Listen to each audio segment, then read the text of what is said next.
Hi, Sarah. Hi, Katharina. You're the managing director of Blockchain Founders Group, and as such, you are responsible also for the Blockchain Founders Group Superstars program. Yes. So, what is this program about, and why did you want to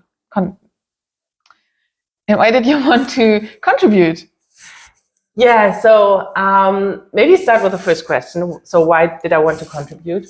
So I was working for BMW, but it was a nice job, but I didn't really love it, and I didn't really had the urge to grow there for the next years. So I decided to quit. I started with a small VC, and I got the managing director of Blockchain Founders Group in January this year. And what we are doing is we are basically helping founders at the very beginning. So they can apply for our program even if they do not have an MVP. And then we try to help them with everything that might be difficult, from product market fit to product founder fit to legal, tax, marketing, outreach, fundraising, everything. You might struggle at the beginning, and we hope that we can support them and help them to easier grow. Okay. And how do you do this? Yeah, as I said, we have the program. And so it's a program about 3 months. And we have 3 to 5 touch points with the startups per week, so nearly every day. And at the beginning, we start with kind of helping them finding their fitting teammates, because not everybody has a team at the beginning. So this is basically what we're doing the first 2 weeks, trying to figure out how they work, how they think. So because it's important to us to really find out whether they from our point of view, capable of really building a startup, and we are doing team building. And then we have a program, like I said, and so like nearly every day we have workshops where we try to explain things to them. And on the last 2 days of the week, so Thursday and Friday, we have like stand-up meetings where they have to present what they did within the last days, so that we ensure that they are really making progress and we are really pushing them forward.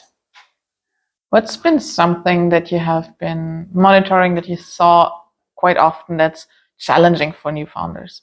Oh, wow, there are a lot of things. I think especially this is like one of the main things. There is so much you need to think about at the beginning, and so much you didn't do until then. So there are so many things you're doing for the first time, and everything you're doing for the first time is a little difficult. And it's from technology things over bureaucracy stuff, over how to even found the company itself. And of course, also struggling with communication things, with team building, with how to decide for the right product market fit. Because sometimes if you ask friends or family, of course, they are amazed from what you're building, but you really need to convince other people that they would like to spend money on what you're doing. And so this is sometimes the hard part. Can see. But have there been also some successes that you saw throughout founder's journey that you see quite often? Sure. I mean, we have now 15 startups, and the next several are coming within the next weeks, because our last cohort just finished.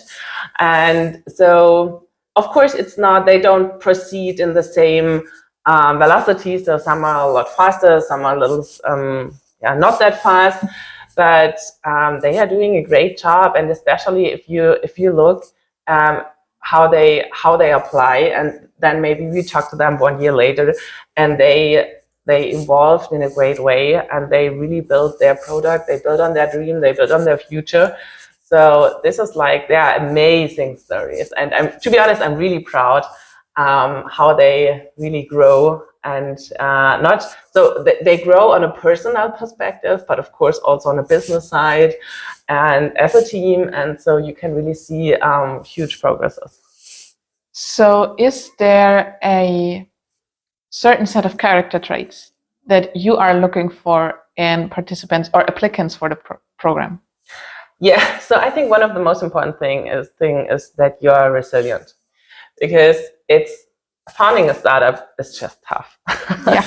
So if you want to have a nice and easy life, better go to the corporate world. That is a lot easier.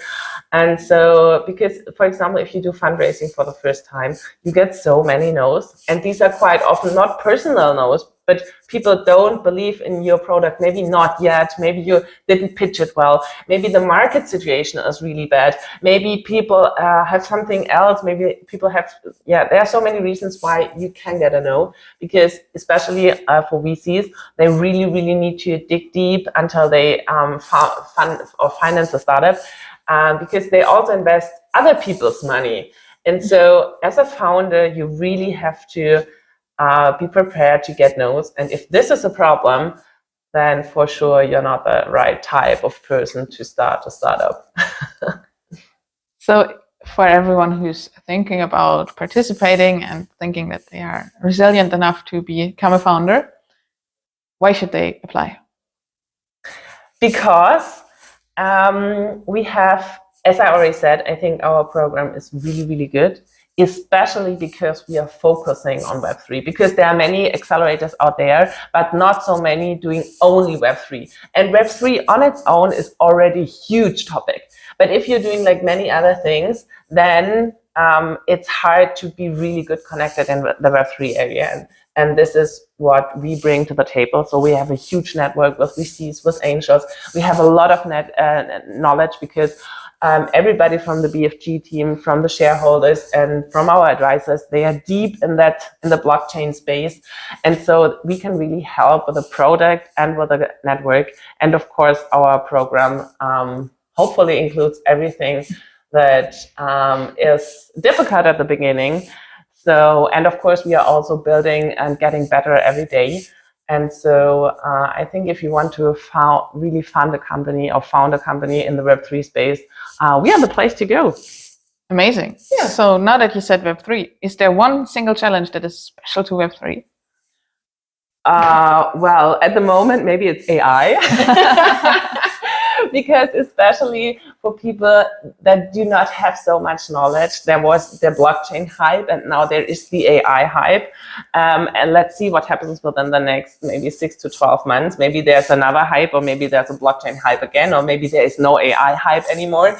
So I think you really have to believe in the technology and keep building, and don't care about any hypes that are happening outside, because there are always people saying, oh, now it's the right time, and then they say, no, it's the totally wrong time, and they always try to convince you, but you really have to have your own opinion and believe in the technology to be successful in that space. Thank you. Thank you.